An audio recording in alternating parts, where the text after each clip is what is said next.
Hello and welcome back to the basement. On this episode, we are going to sort out the electronics on the 73 Fender P Bass.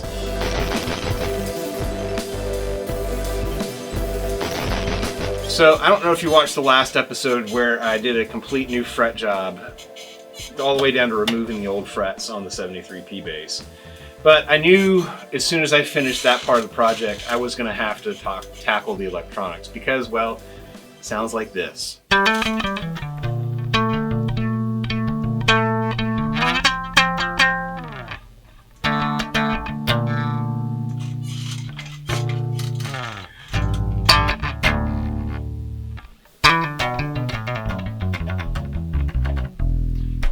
That's both pickups all the way up and tone all the way up. So here's just the P pickup by itself. That was tone all the way up, tone all the way down. Can't really hear it, can you? All right, here's just a bridge pickup, tone all the way down. Not bad. Tone all the way up.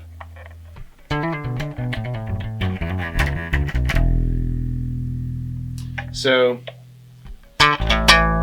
it sounds bad. It didn't sound like this when I first restored this bass a year ago. So basically what I want to do is I want to sort out the pickups. If you watched the end of the last video,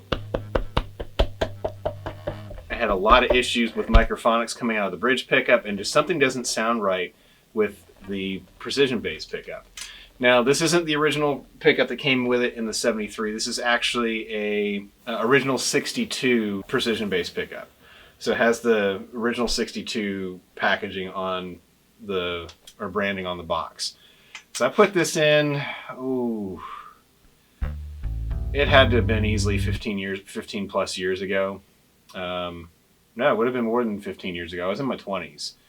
So I did that a long time ago, and at the time I was trying to solve for some noise, and they replaced the pickup. I asked them to replace the pickup and the pots. They didn't replace the pots. They found that the pickup was the problem. So they yanked the original pickup out, replaced it with as close to an OE pickup as they could find, which was the original 62 pickup, and that went in it, and it played fine for a long time. It's, guitar had been dropped a couple of times, pushed the tone pots through the pick guard. Long story short, that led to the fact that I needed to redo this bass. So that brings us to where we're at right now. So back in October when I finished this project, it was great. It sounded fine. The only thing that was a problem was the neck had a lot of buzzing, and I knew it had to do with the frets because there was nothing left to crown and polish. So we solved for that, and some point mid-year, about 6 months after I rebuilt this bass and got it back together, I started having issue with the pickup. It was right in the middle of playing, and it just went from a nice, rich, warm P sound to that, and I don't know what caused it. So what I'm going to do right now is I am going to try and solve for that. I've got a bunch of different options. I'm going to start with what I think is the problem, which is the pickup, and yeah, we're going to start there. Okay, so I'm back in the shop with this bass, and really what I want to accomplish tonight is really just two things along my troubleshooting path. And I think this is probably going to solve it and add a little bit of functionality to the bass as well. So what I did was, I've got a bunch of parts here. So I've got a set of Fender Yosemite PJ pickups. So these are passive pickups. They're the standard in the American Players series currently. Unfortunately, that's the only pickup configuration that I can find from Fender in a PJ set. So I would much prefer to have the 62 Custom Shop pickups like what I have in my Mexican Jazz bass, the blue one. But they don't make that in a PJ configuration, and they don't sell the bridge pickup to that set by itself. So you can order the 62 Custom Shop P pickup, but that's it. So because I have issues with, I believe I have issues with both pickups. I really don't think it's the wiring harness. This is a brand new kit from 920D Customs. It's only been in this bass for about a year. So I don't think that's the issue. I really don't. So another thing I want to add to it is this is a double pull, double throw mini toggle switch. So what I want to do with this is much like it came in the Ibanez Talman bass, it had a series parallel switch. And I really like that, and I find myself using that every time I play that bass, switching between songs, because it's just like it's like an instant treble cut, but still gives you tone control even after you flipped it into series mode. So I like that. This is kind of a hot rod bass anyway, or at least that's its history. So I'm okay with adding that extra little bit to it. And besides, it's so easy to undo it. All it requires is a different pick guard once I drill a hole in this one. So ideally, I'm going to put it between the two volume pots if I have the real estate in order to do that. If not, it's probably going to have to go right about here, which doesn't bother me. It's probably actually easier access. I'll have to make that decision after I get this thing apart. Now, if that doesn't go well, then I've got my original plan for wiring this thing, which included a bunch of other parts. So I've got a bunch of different tone capacitors here that I'm wanting to test out eventually. So I've got a pair of just orange drop capacitors. These are 0.22 microfarad orange drop capacitors. So I think these will be warmer than the the 0.47, which is what's in it right now, 0.047. It's got an orange drop style 0.047 microfarad capacitor in it right now, much like that one. And I've got the ceramic versions of that, and then I've got an oil on paper version of the 0.047. This one's from Emerson. And then I've got in here a couple of treble bleed circuits too that I can put on both of the volume pots. So I'm thinking about adding the treble bleed circuits as well. So I want to try that out first. If I think it's the pots, I've got some 250K pots for that. I've got the pushback cloth vintage style wire here if I need it. And I've got a gold plated stereo jack. All that was part of the original wiring plan for this bass. So the only thing that's added to that has been the series parallel switch. So having said all that, let's break this bass apart and just start off with the pickups and the series parallel switch. I'm not going to try and explain the wiring because I don't quite understand it. I'm following a schematic, or at least that's what I'm trying to do. So let's get after it.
Okay, for the series parallel switch, I'm going to have to go between the two volume pots because of the route cavity. I don't have any room here to mount it, and I don't want to drill new holes in the body. So I'm just going to poke a hole right through there. Let me see what size drill bit I need. So about 1/4 inch.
place.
Alright, so that should be it.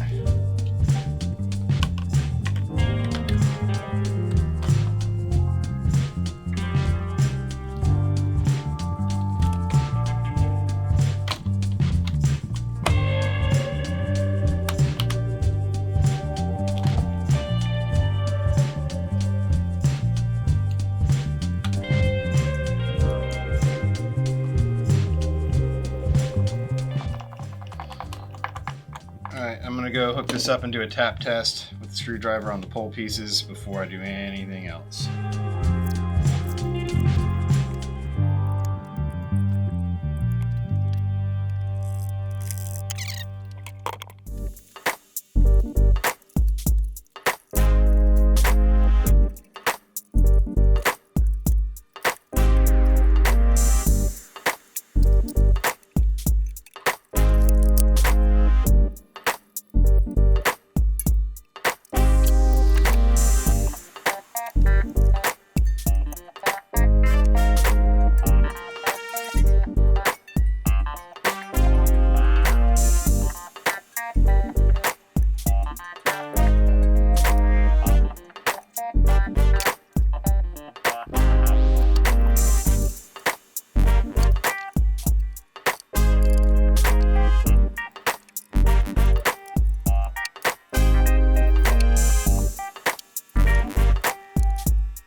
Alright, I'm out of the shop and I'm back into the music room.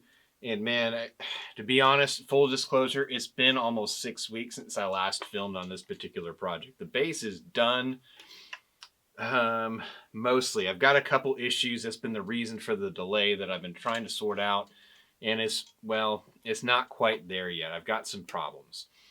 So there's either a little bit of a twist in this neck or I just completely botched the fret job. I know there was a little bit of a kind of a W shape to this neck when I first took it off and put a precision straight edge on it. So I tried to take a lot of that out with the leveling beam, but at the end of the day, this thing moved a lot while it was not under tension of the strings. So when I put it back on and did a quick setup, initially it was feeling pretty good. So I don't know if the frets kind of pulled out a little bit or whatever, but they weren't level anymore.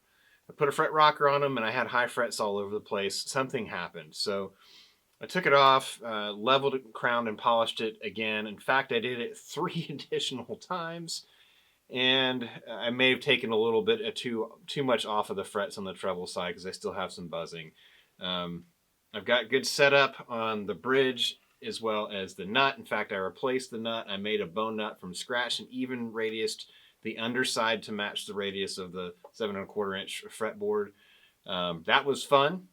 And what I did is I cheated it up about a 1/2 millimeter, raised the action height because I was finding that I was having fret buzzing below the fretted note.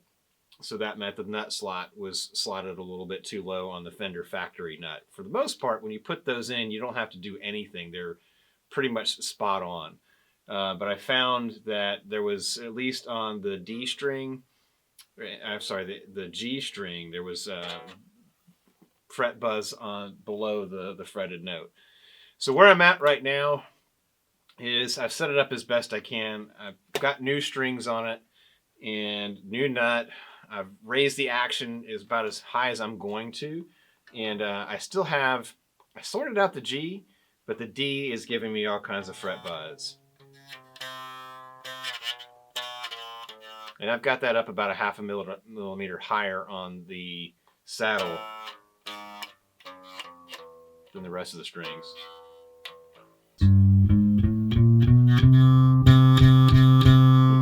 hear it when you get above the 9th fret. Now, this is only when you really dig in hard that you can hear that. So I know the flat wound strings that are on here are a little bit smaller gauge than, say, a round wound string would be. But I want to bear in mind that I made this nut specifically to fit these strings. So like I said, at the nut, it's sitting about a 0.5 millimeter higher. Now, I don't know if that's screwing up with the saddle height. I can play with that a little bit later, but I'm pretty sure I need to redo the fret job again. So anyway, this is about as good as I'm going to get it right now. Again, unless I dig in really hard on that D string, it's not buzzing. Now, if I hit it hard or play with a pick, then it buzzes. But if I just play, light touch, it's fine. So for right now, I'm just going to leave this bass as it is. I could always try replacing the frets again, and this time using clamping calls and doing a better job, knowing what I messed up on the first go around. But in the meantime, let's just go ahead and play this thing, show you what this thing sounds like with the new electronics. So I've got the Fender Yosemite PJ set in here. I've got ground plates below each pickup, grounded to the control cavity, and the control cavity is grounded to the bridge. So this thing is super well shielded, super well grounded, and I don't have any of the issues that I had before. I think something happened inside the P pickup, and that's what caused the issues. So I left the pots alone. So again, I'm still running the 920D Customs Jazz kit. So it's volume, tone, but I threw in this series parallel switch, and if I'm completely honest, I wired it wrong the first go around. So having said that, I did figure out what the problem was, and I did get it corrected. So again, I've got the series parallel switch. This is a cool mod. It kind of gives you a nice treble cut when you flip it into series mode, or just warms it up a little bit and almost gives it a little bit of a small volume boost. And then you've got the traditional parallel mode in the up position. So I'm going to show you what those two sounds sound like with tone all the way up, both pickups all the way up. All right, so this is parallel mode.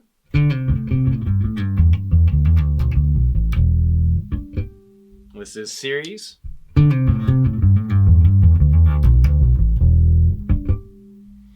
And then let's see here. I'm going to do the tone halfway. This is parallel. This is series.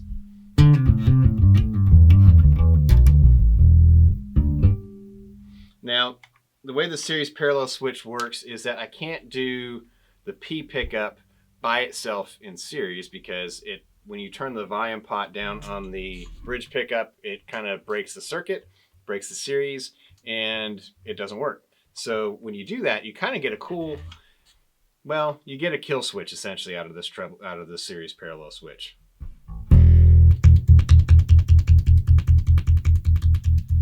So that could be useful. I don't know. If you're playing some Tom Morello type stuff, then that could be cool. But let me show you what the P pickup sounds like by itself all the way up. And this is obviously parallel mode, so that we actually get a signal. Here's tone halfway.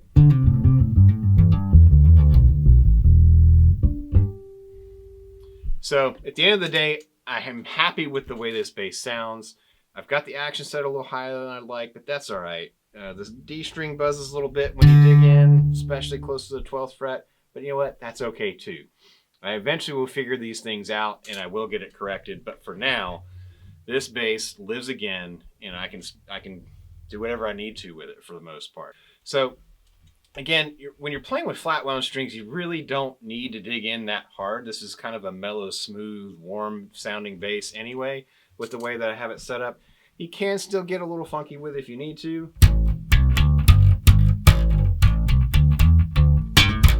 So it does have a nice little bite to it, even though it is strung with flat wounds.